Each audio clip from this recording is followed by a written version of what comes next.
Hey Catey, and congratulations, you're so deserving of this honor. And thanks to the Hall of Fame Committee for recognizing the importance of our pioneers and trailblazers. It is one thing to excel in arenas that are culturally acceptable. It is an entirely different and more challenging thing to excel in areas that are not. And that is what Catey McCreary did. Catey pushed boundaries, and she changed hearts and minds about girls and sports in Piedmont. And not because she was a rebel looking for a cause, but simply because she loved to play and compete, and she refused to be told she couldn't. It makes my heart smile to know that today's student athletes at Piedmont and Millennium High Schools simply cannot imagine a world without sports for girls. Catey and I are old now, but we're not that old, and we grew up in a Piedmont without youth sports for girls. Just stop for a moment and reflect on that. 50 years ago, there were 0 opportunities for girls to play team sports in Piedmont. In 2024, 427 girls played soccer for the Piedmont Soccer Club.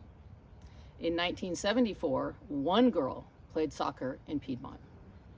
In 1976, that number doubled to 2 when I came along and lived a parallel life to Catey just 3 years behind her.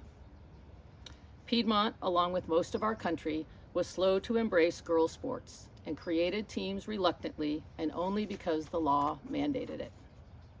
Catey McCreary was there to make the most of those early Title IX-driven opportunities and to show the Piedmont community that girls belong in every gym, every pool, on every track, and on every field.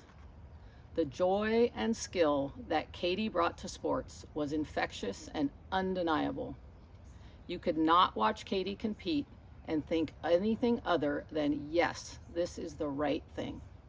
Catey, you did the brave, hard work of being one of the first. You helped lay the foundation for PHS girls athletics.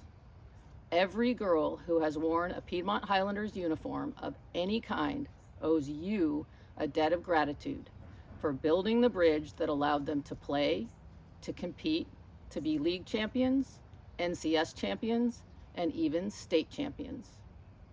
In closing, I have 2 very sincere apologies to make to you, Catey. First, I'm so sorry I can't be there in person to celebrate you today, but I am happy to report that we are busy watching our daughters compete together for Cal Poly at regionals, fighting for a spot in the College Ultimate Frisbee National Championships. Second, and more importantly, I'm truly sorry we never got to compete together as teammates. I took the easy way out and went to Bishop O'Dowd, where girls' sports were already well established and cherished. My only regret for not attending Piedmont High School is not playing alongside you for what would have been one hell of a year on the basketball court and softball diamond. Catey, you were and are an inspiration. Enjoy being recognized and celebrated. You deserve every bit of it.